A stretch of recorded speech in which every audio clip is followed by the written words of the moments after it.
그리운 날 주 예수 소서 주 예수 오소서.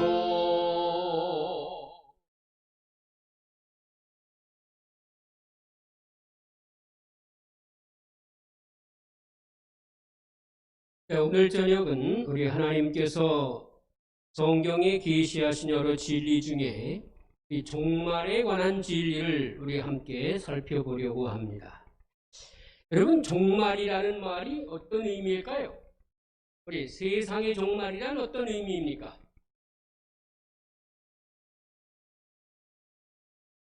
여러분, 이 종말이라고 하는 개념을 여러분 머릿속에 우리가 잘 이렇게 간직하고 있어야 이 세상에 이 시간이 흘러갈 때에 자꾸 이 오류나 또 이설들이 나타날 때 우리의 믿음을 올바로 지킬 수 있게 됩니다. 네. 종말이 어떤 것을, 여러분 종말이라는 얘기를 참 많이 들으셨죠? 우리 주사님, 종말을 어떻게 이야기할 수 있겠습니까? 뭐가 종말입니까? 종말.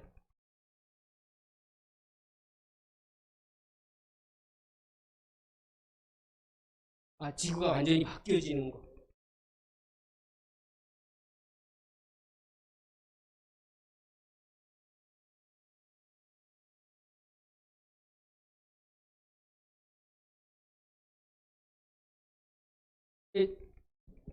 네, 종말이 가지는 의미가 보통 어떤 것을 말합니까?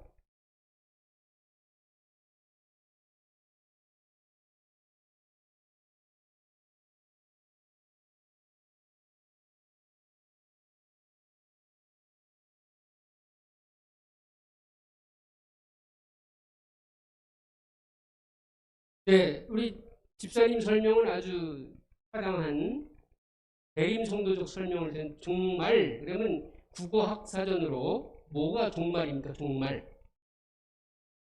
예, 끝이라는 뜻이죠. 끝. 그러면 세상이 종말이 온다 그러면 세상이 끝난다는 것인가요? 네, 그 의미가 들어있죠. 근데 지난 제가 우리 저녁 때 말씀 나눌 때 이 세상이 정말 이렇게 끝날 때가 옵니까? 이 의미가 굉장히 여러 가지가 들어있어요. 이 세상, 그러면 지구의 종말을 말합니까? 지구?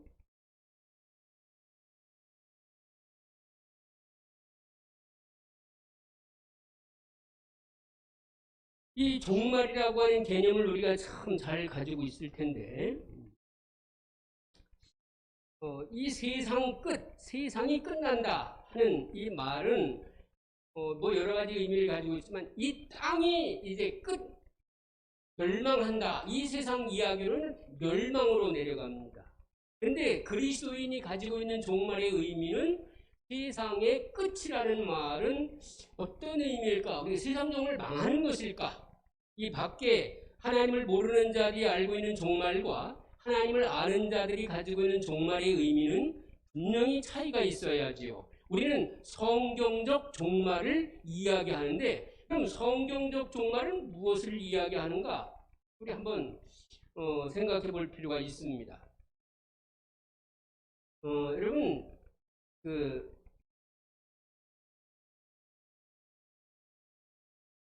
전도서 1장 4절에 한 세대는 가고 한 세대는 오되 땅은 영원히 있도다라고 이렇게 말씀하고 있습니다. 그러니까 땅은 멸망한다, 안 한다? 지금 이 말씀에 의하면 땅은 영원하다. 그러니까 땅은, 이 지구라고 하는 지구는 망하는 때가 없다. 영원할 것이다. 라는 사실을 말해주고 있습니다. 이건 사람의 말이 아니라 하나님께서 남기신 우리에게 주신 계시의 말씀입니다. 그러면 우리 인생의 끝을 생각하면 인생의 종말, 인생의 끝, 그러면 어디를 이야기합니까? 사람에게 첫째 사망이 올 때에 많은 사람들이 그 죽음의 끝이라고 그렇게 말을 합니다. 그래서 죽는 것은 그 사람에게 주어진 수명이 끝나는 것을 말합니다. 자, 인생 끝, 종쳤다 이렇게 말하는 것은 그에게 주어진 시간이 끝났다 그런 뜻입니다. 그러면 우선 인생에 대한 이야기인데 세상 끝이라는 말은 세상에 주어진 시간이 똑같이 끝난다는 의미입니다. 그런데 아까 전서 1장 4절에 보니까 하나님의 이 땅은 영원하다고 말했으니 이 땅이 끝나는 것에 땅에 주어진 시간이 끝이 올 것이다라는 사실을 말하는 것입니다. 그래서 땅에 사는 사람들에게 그 끝이 올 것이라고 하는 사실을 말하고 있는데 이 종말이 이른다는 말은 그 사람이나 그 물건에 정해진 시간이 끝난다는 뜻입니다. 그래서 분명히 아담과 하와를 하나님께서 창조하실 때에 그들을 얼마 동안 살게 하셨어요? 영원토록 살게 하셨어요. 그런데 아담과 하와가 어떻게 돼서 영원히 살게 되어 있는 것이 영원히 살지 못하는 현상으로 바뀌는 사건이 생겼습니다. 그것을 우리는 말하기를 타락이라 또는 죄의 시작이라. 그래서 그렇게 우리 말을 합니다. 그래서 죄가 들어옴으로 말미암아 그 영원히 사는 그 삶이 어떻게 해요? 한정된 시간으로 바뀐 것을 우리가 볼 수 있어요. 여러분 계시록 21장이나 21장에 보면 하늘에서 무엇이 내려온다 그랬어요? 예루살렘 성이 이 땅으로 내려온다. 이 땅으로 내려온다 그랬어요. 땅에 그대로 있고 땅에 그 나라가 이게 내려온다는 말을 이렇게 했습니다.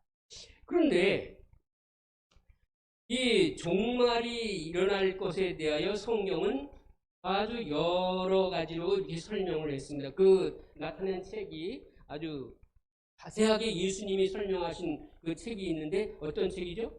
마태복음 24장에 이렇게 나옵니다. 그 다음에 또 어디에 또 있죠? 네.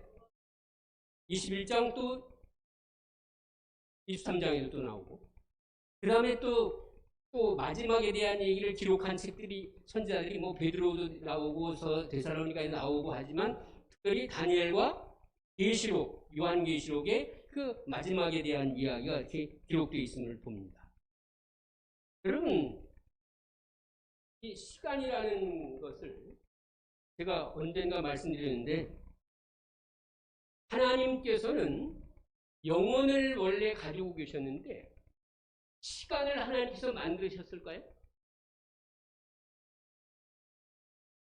여러분, 시간이라는 것이 뭡니까? 시간. 아까 이제 종말이라는 것을 제가 여쭈었는데 시간.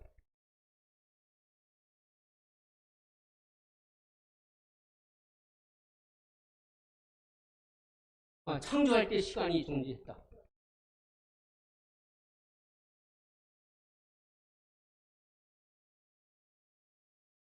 네. 근데 하나님께서 이 세상을 창조하실 때에는 시간이라는 개념이 없었어요. 근데 지금 이 창세기를 기록할 당시만 해도 타락한 상태의 모세에게 글을 주실 때만 해도 이미 타락한 상태에서 시간이라는 전략 속에 그가 들어있었기 때문에 지금 이 말씀을 기록하는 것입니다. 그래서 태초에 하나님이 천지를 창조하시니라. 이건 과거적 용법으로 써 있어요. 이미 옛날 이야기라는 거예요. 창조하시니라. 근데 이 시간이라는 것은 어떤 시각과 시각의 사이를 말합니다.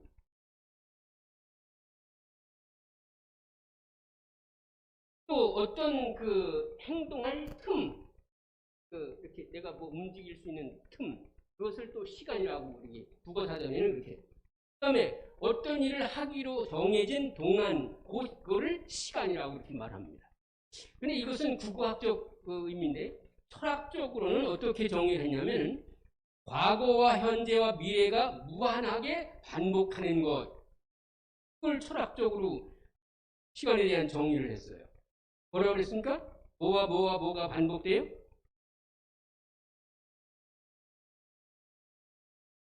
네. 과거와 현재와 미래가 무한히 반복되는 것. 그것을 철학적으로 시간이라고. 철학자들이 꽤 오래 생각을 좀 했던 것 같은데 영혼을 맛보지 못한 사람들로서는 그 말을 할 수밖에 없게 되겠습니다. 그런데 이 시간의 본질은 성경에서만 찾아낼 수 있습니다. 어떤 여러분, 이 물리학자들과 천체학자들과 과학자들이 시간을 지금 정합니까? 못 정합니까?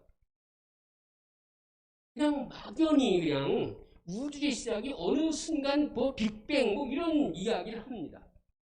근데 이 성경에서만은 만물의 시작을 이야기합니다. 우리 성경을 창세기 한번 보십시다. 창세기 17절.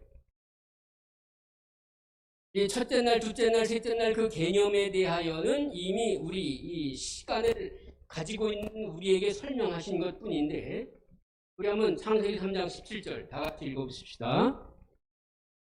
이 매우 중요한 말씀입니다. 아담에게 시작. 아담에게 이르시되 네가 네 아내의 말을 듣고 내가 너더러 먹지 말라 한 나무 실과를 먹었은즉 땅은 너로 인하여 저주를 받고 동신토록 수고하여야 그 소산을 먹으리라. 땅이 네게 가시덤불과 엉겅퀴를 낼 것이라. 네.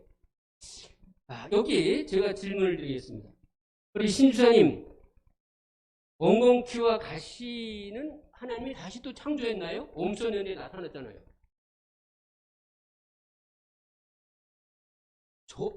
저주로 아주 정답을 말씀하셨습니다. 여러분, 정상적일 때에는 이게 하나님이 원래 계획과 이 모든 속에는 엉겅퀴와 가시나무가 없었어요.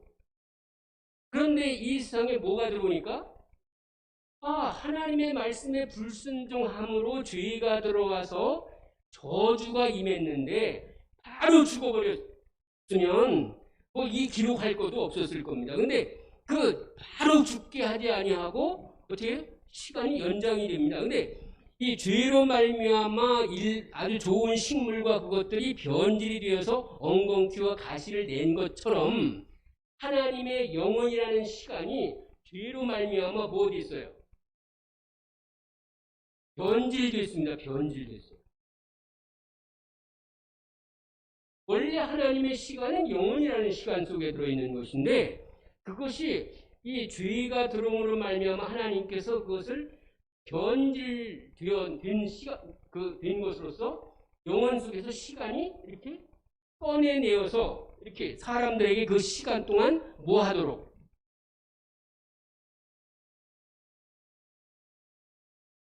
저는 그 시간 동안 뭐 하도록 하나님께서 시간을 주셨을까요?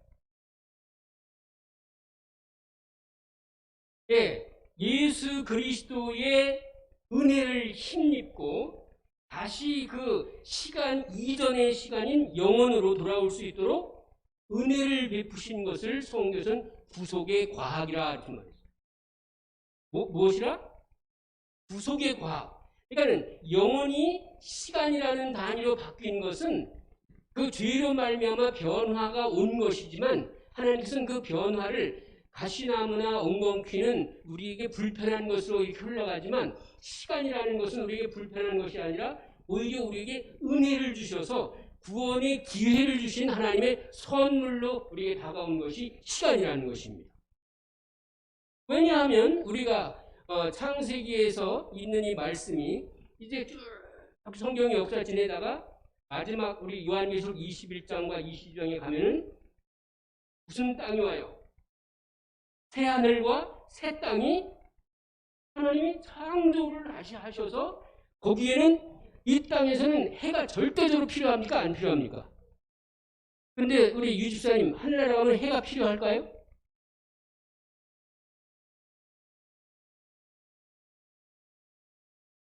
해가 없지는 않지만 지금 우리 인생이 살아갈 때 태양이 없으면 그나마 그냥 죽어요. 그런데 새하늘과 새 땅이 창조되면 햇빛이 뭐하고? 쓸데가 없어요. 왜냐면 하나님 지으신 이 온 천지를 없어지지 않고 영원하게 지으셨으니 없어지진 않지만 그 태양 때문에 우리가 사는 능력을 받지는 않는다고 말이에요. 즉 죄의 시간 속에 여러분과 제가 살아가던 방식들은 전부 다 어떻게 된단 말이에요? 다 바뀐단 말이에요. 그래서 예수님을 믿는 동안에 여러분과 제가 천국 생활을 살 수 있는 삶을 연습하는 게 필요한데 그 연습에 가장 중요한 것이 뭐예요? 고린도전서 13장에 나타낸 말씀 중에 보면은 믿음과 소망과 사랑, 이것이 그리스도인 사회에 이렇게 풍성하게 임하면 우리는 어디에 있는 것과 똑같은 것입니까? 하늘에 가는 사람들로서의 삶을 준비하는 그러한 삶으로 살게 된다는 사실을 이게 말씀하고 있는 것입니다. 그래서 이 종말이라고 하는 것은 그럼 이제 이해가 되겠어요? 종말은 무엇인가? 이 땅의 종말 그러면 이제 무엇이겠어요? 우리 유 집사님 이해가 되셨는지 한번 설명. 이 땅의 종말 그러면 무슨 종말이 오는 겁니까?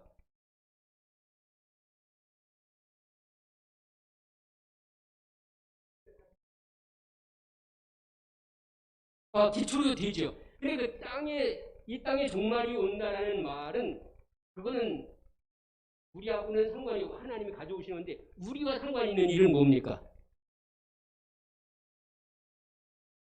우리의 죄악 생활이 끝난다는 것이죠. 종말이 온다는 이야기는 그러니까 예수님을 잘 믿고 준비한 사람에게는 세상의 생활이 끝난다는 이야기로 우리가 받아들일 수 있지만 이 죄악 세상의 사람들은 세상의 종말 그러면 뭐예요? 그렇죠. 하나님이 주신 시간 동안의 구원을 뭐하지 않으므로 받아들이지 아니함으로 거절함으로 그들에게는 꿈이 오는 시간이 끝나는 시간이 종말인 것입니다.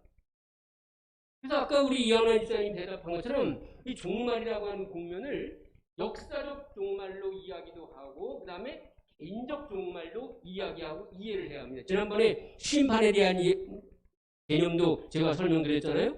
역사적인 심판도 있지만 실제적으로는 무슨 심판이 중요하다? 내 개인의 현재적 심판 상태가 중요하다.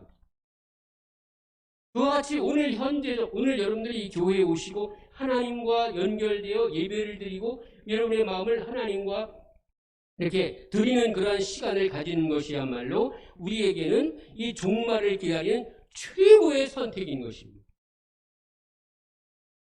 근데 이 땅에 많은 사람들이 이 종말이 오기 때문에 많은 사람들이 종말이 오기 때문에 준비하는 것이 뭐예요? 이 세상 방법으로 보면 오늘도 제가 어느 분과 이렇게 좀 통화를 했어요. 이 건물 보험에 대해서.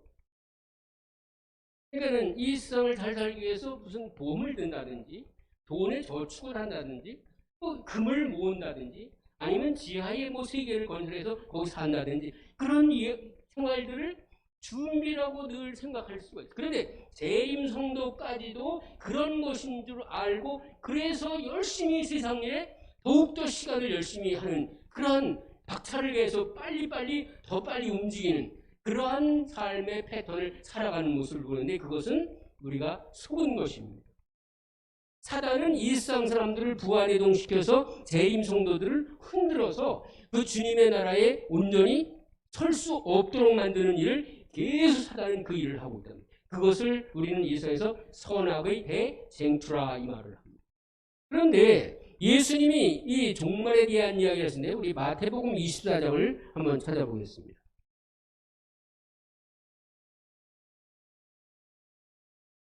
우리 1절로 3절 이 종말이 이야기를 이 예수님의 제자들도 예수님께 질문을 합니다. 24장 1절로 3절 제가 읽습니다.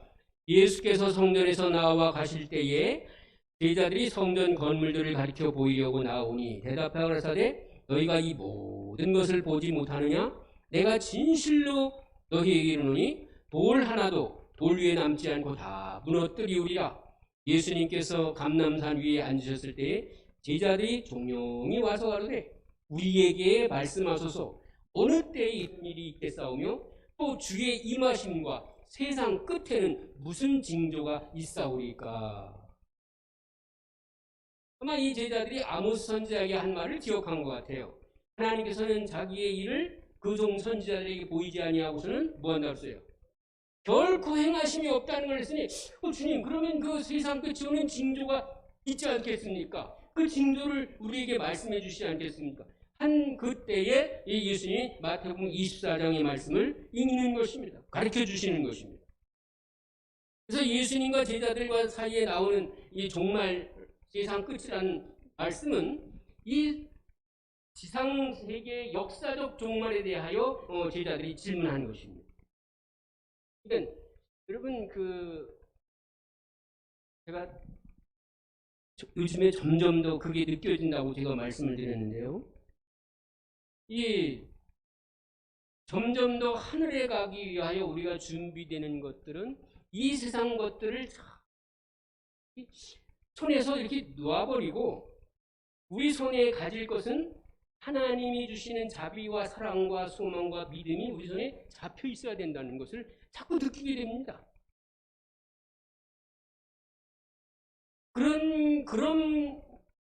그런과 동시에 우리는 여전히 뭐를 기대하고 많이 삽니까? 내 이익을 위해서 자꾸 살아가는 걸 봅니다. 그래서 이 이익이냐 아니면 하나님의 사랑을 나타내는 헌신과 봉사와 또 사랑이냐, 이게 우리에게 자꾸 이렇게 눈앞에 왔다 갔다 합니다. 어떤 것을 여러분은 더 많이 관심을 가지고 사는지 모르겠어요. 저는 지난번에 사도 바울 이야기를 여러분 말씀드렸는데, 당시에 사도 바울이 모든 것들을 뭐로 여겼다고 그랬어요?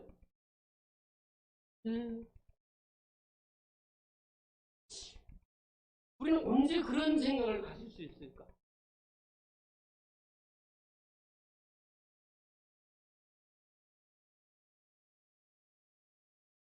이게 그냥 영적인 교훈만 주기 위해서 하신 말씀일까? 그래서 제가 보니까는 이 사도 바울은 뭐도 없었어요. 사도 바울도 보니까 집도 없이 그냥 다녔어요. 그냥 아마 자기가 가지고 다니는 텐트 그 어불도 국회의원도 하고 바리새인 중에 바리새인이요 가말리엘의 문화요 히브리인 중에 히브리인이요 바리새인이요 율법의 의로는 부족함이 없는 그 사람이 뭘 하러다 이 딱 텐트 하나만 있으면 되는 그런 정도로 그냥 살았단 말이에요. 나는 예수님을 잘못 믿고 있네 하는 생각을 제가 했어요. 우리 유한봉 집사님은 하늘나라 가기 전에 좋은 집 살아보시려고 좋은 집 사가지고 이사 가셨어요.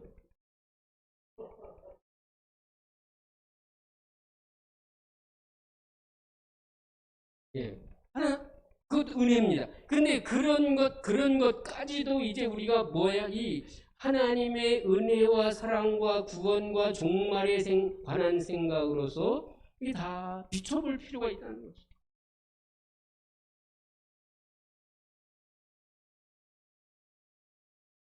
그래서 여러분이 꼭 그 마태복음 24장이면요, 24장 그 앞에다 연필 가지고 계시면 거기다 써놓으시기 바랍니다.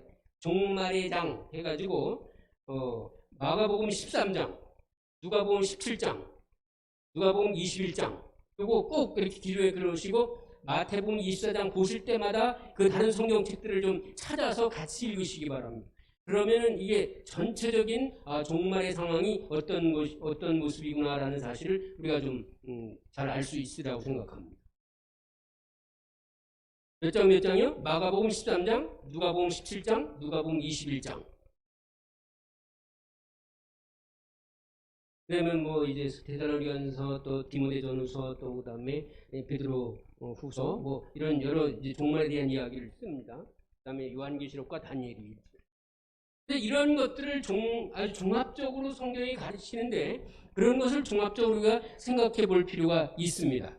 그런데 예수님이 이 종말에 대한 이야기를 하시면서 제1성으로 하신 말이 어떤 말씀일까요?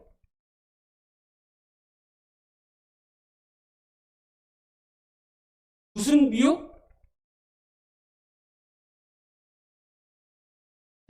저는 제가 이 말씀을 이렇게 다시 한번 이렇게 보고 또 탐구하면서 사람을 정말 조심해야 되겠구나. 무슨 사람을 조심해야 돼? 제가 우리 장로님을 좀 조심해야 되나요? 우리 유집사님을 좀 조심해야 되나요?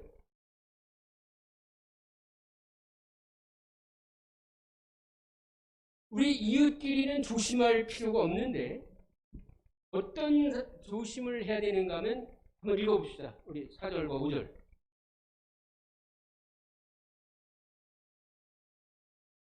어느 분이 읽어주세요.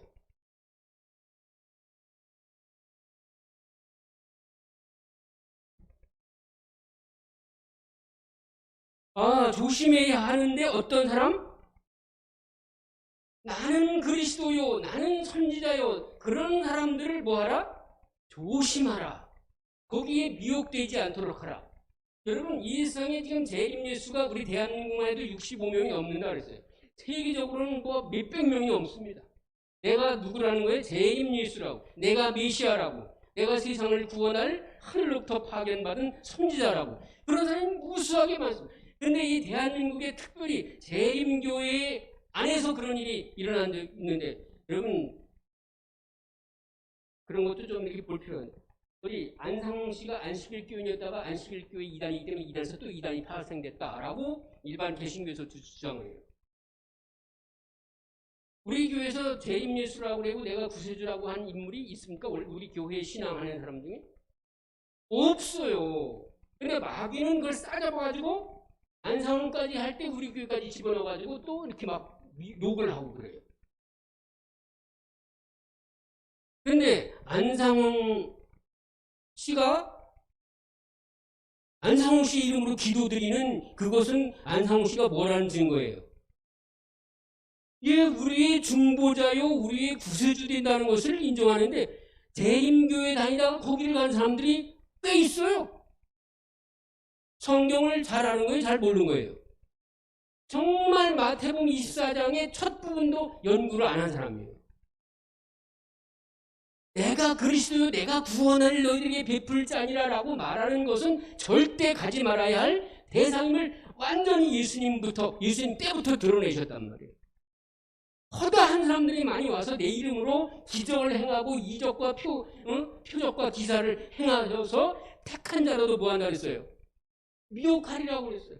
그러니 그런 사람들이 우리 주변에 하나라도 내가 병 고치는 은사를 받은 사람이요 라고 하면 여러분들은 어떻게 해야 돼요? 조금 조심해야 돼요. 조심. 그가 구세주라는 말을 안 해도 내가 병 잘 고칠 수 있지. 그 다음에 또 뭐예요? 교회에 가야 되는데 교회에 갈 필요가 없다고 하면서 자기를 따라오라고. 나를 따라서 가면은 더 멋지고 더 훌륭한 기별이 있는 데가 있다. 그 사람 따라가면 돼요? 안 돼요? 그런 사람도 따라가면 안 돼요. 그리스도가 여기 있다 저기 있다 해도 혹 뭐하라 했어요? 광야에 있다 어디 있다 해도 너희들이 어디 가지 말라 했어요. 따라하지 말라, 요동하지 말라, 따라다니지 말라. 근데 우리 교회에 그런 사람들이 꽤 있어요. 그래서 여러분, 우리 교회가 꽤 위험한 교회 중에 하나입니다. 시골 생활 들어가는 사람들이 기별 가지고 있다 그래서 우르르 가고 또 우르르 가고 굉장히 위험한 곳입니다.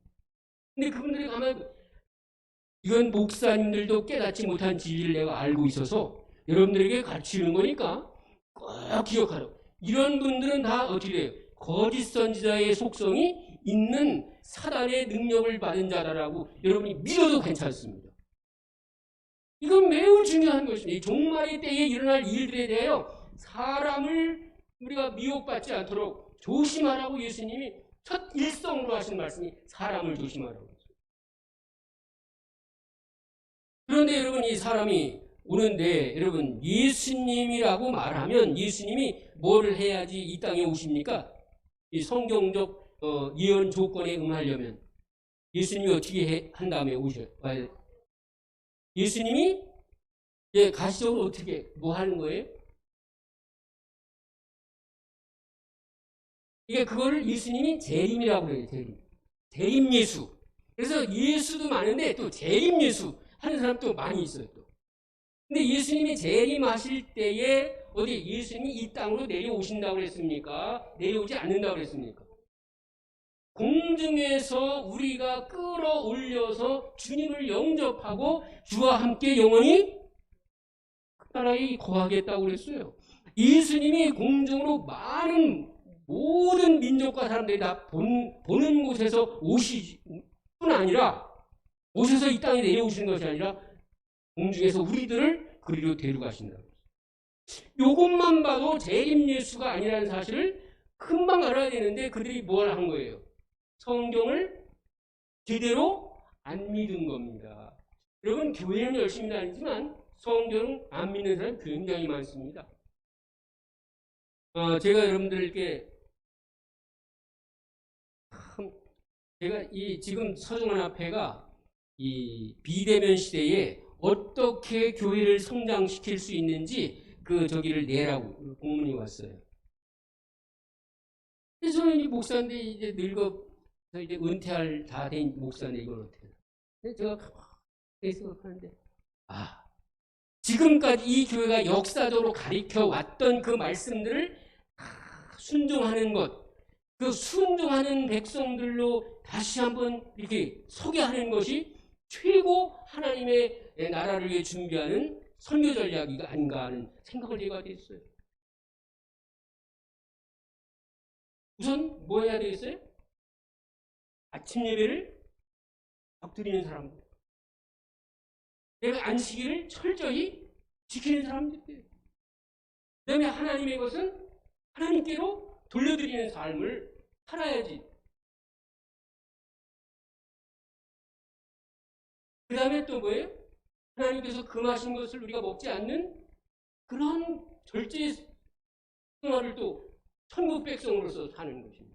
그래서 점점 가면서 우리의 삶이 하늘나라에 합당한 사람이 되도록 생활을 바꿔가는 것이죠. 그래서 교인들과 절대 뭐하지 않은 것입니까?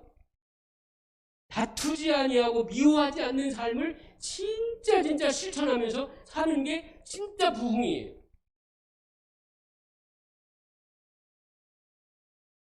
그럼 지난번에 너무너무 피곤하면 어떻게 된다 했어요? 너무너무 피곤하면 교과 시간에 너무너무 피곤하면 우리의 심령이 쇠약해진다고 그랬어요. 누구처럼? 엘리야처럼. 엘리야가 아주 성공을 많이 했는데 너무 일을 많이 하다 보니까 갑자기 넉다운이 됐어요. 그래가지고 죽겠다는 생각이 들어왔단 말이에요. 어차피 죽을 텐데 뭐 이래 죽으나 저래 죽으나 똑같지 뭐 이런 생각하는 사람도 꽤 있습니다만은, 그러나 하나님께서는 이 종말이 올 때에 이 역사적 시대적 종말이 오는데, 시대적 종말이 오는 징조 중에 하나가 사람이 나타나서 내가 그리스도라, 내가 선지자라, 내가 하나님이라, 내가 재림 예수라 라고 하는 자들이 많이 나타날 것이니 그들에 대하여 주의하라고 주님께서 분명히 말씀하셨습니다. 그러면 어떻게 그들이 하나님의 백성이고 하나님의 종들인지 어떻게 압니까? 이렇게 말할 때 우선 이사야 8장 20절 한번 읽어보십시다. 네, 마땅히 율법과 증거의 말씀을 조칠지니 그들이 말하는 바가 이 말씀에 맞지 아니하면 정령이 아침빛을 보지 못하리라. 그렇게 하면서 그 다음 절에 뭐라고 그랬어요?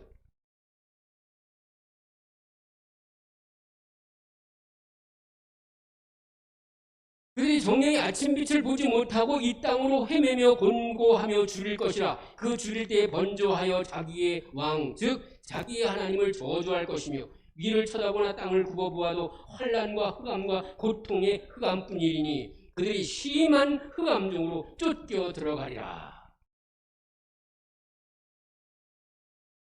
여러분, 이 성경은 하나님의 계명, 이 율법과 증거의 말씀이라는 말은 이 하나님의 계명과 선지자들의 말씀에 맞아야 된다는 말을 하시고 계십니다.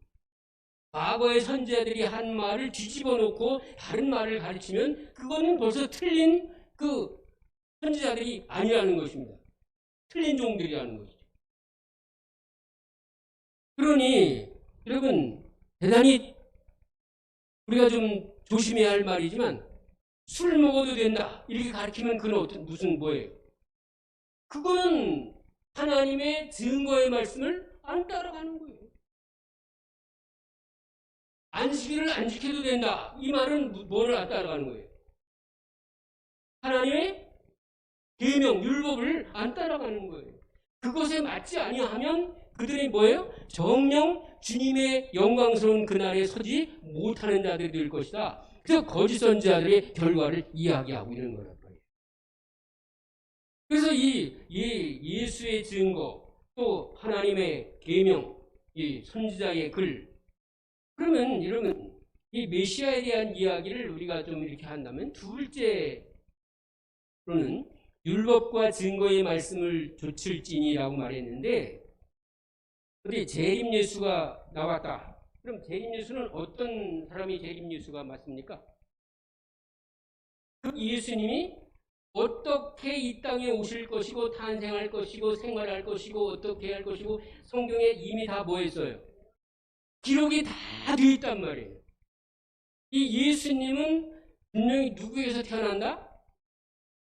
마리아, 처녀 마리아에게서 태어난다고 말씀했고 그 시기와 장소까지 다 말씀했단 말이에요. 그 시기와 장소와 그 내용과 전부 다 딱 맞아떨어지는 분은 오직 예수 그리스도 그분 한 분뿐이지 이 땅에 난 사람들이 남편이 없는데 애가 낳았어. 그래서 이 사람은 어머니 여자로부터 태어난 사람이야 해가지고 말을 한다고 그게 맞습니까? 베들레헴이 분명히 탄생할 텐데. 그 다음에 십자가에서 돌아가셔야 할 텐데. 그러면 하늘로 승천하시고, 그러한 것들을 요건을 맞출 때에 이 성경에서, 이 율법과 증거의 말씀을 따른 해석이라는 사실을 우리가 알게 되는 것입니다. 베드로후서 2장 16절에는 그렇게 말했어요. 또 모든 편지에도 이런 일에 관하여 말했을 때 그 중에 알기 어려운 것이 더러 있으니, 무식한 자들과 굳세지 못한 자들이 다른 성경과 같이 그것도 억지로 풀다가 스스로 멸망에 이르느니라 그 말씀입니다.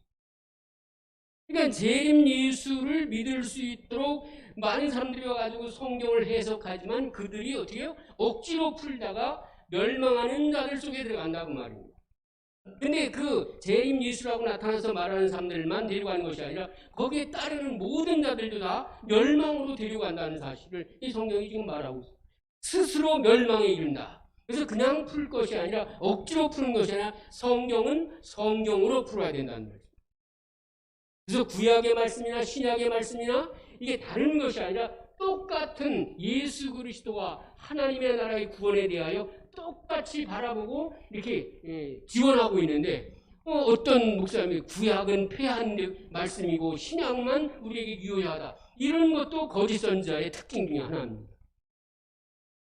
그래서 여러분과 제가 이 종말이 오는 때에 우리 이 세상의 종말의 시작 부분에 무슨 사건이 일어날 것이냐? 제일 먼저 그런 거짓 선지자와 거짓 그리스도가 올 것이라는 사실을 1차적으로 오늘 저녁에 그 일부분 다음 저녁에 금요일 저녁에는 제가 이제 그 시간과 또 종말이 오는 과정과 종말의 시간, 종말이 어떤 시간에 시작되는지 그걸 해가지고 우리가 그 종말을 또 어떻게 준비해야 하는지 이 종말의 시간대에 일어날 이 자연재해에 일어날 일들은 또 뭔지 여러분 지금 이 교회 이 세상에 일어나는 모든 그 코로나 바이러스에 대한 이미 성경에 예언이 다 되어 있어요.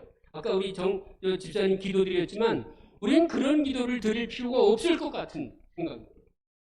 왜 이미 다 예언을 배웠고 예언을 알기 때문에 이런 질병이 세상이 와도 우리는 오히려 뭐 해야 돼요? 주님의 징조, 주님의 약속하신 말씀이 좀 응하고 있으니 우리는 오히려 더 기쁨이 충만해서 하나님께 더 열심히 나와야 되는데 그것들 때문에 우리의 믿음이 연약해지면서 뒤로 물러가면서 아이고 두려워서 교회 가기가 힘들어. 어떻게 이거. 저는 우리 재림 성도들은 그런 두려움에 빠지지 않으면 좋겠어요. 제가 뭐 이것을 모든 사람들이 아마 방송에서 들을지 모르지만 재림교회 성도들이 이 코로나에 노출되어서 당하는 일이 별로 없을 것을 제가 믿습니다. 하나님께서 그 백성을 보호하시기 때문에 지켜주시고 보호하신다고 약속했기 때문입니다. 다른 말로 주님의 보호하심과 지켜주심의 약속을 믿는 자들에게는 그러한 질병과 그런 온역의 해가 임하지 않을 줄 믿습니다. 그래서 담대히 주님을 믿는 믿음 안에서 여러분들의 소망의 발걸음을 주님을 향하여 열심히 걸어가시길 바랍니다.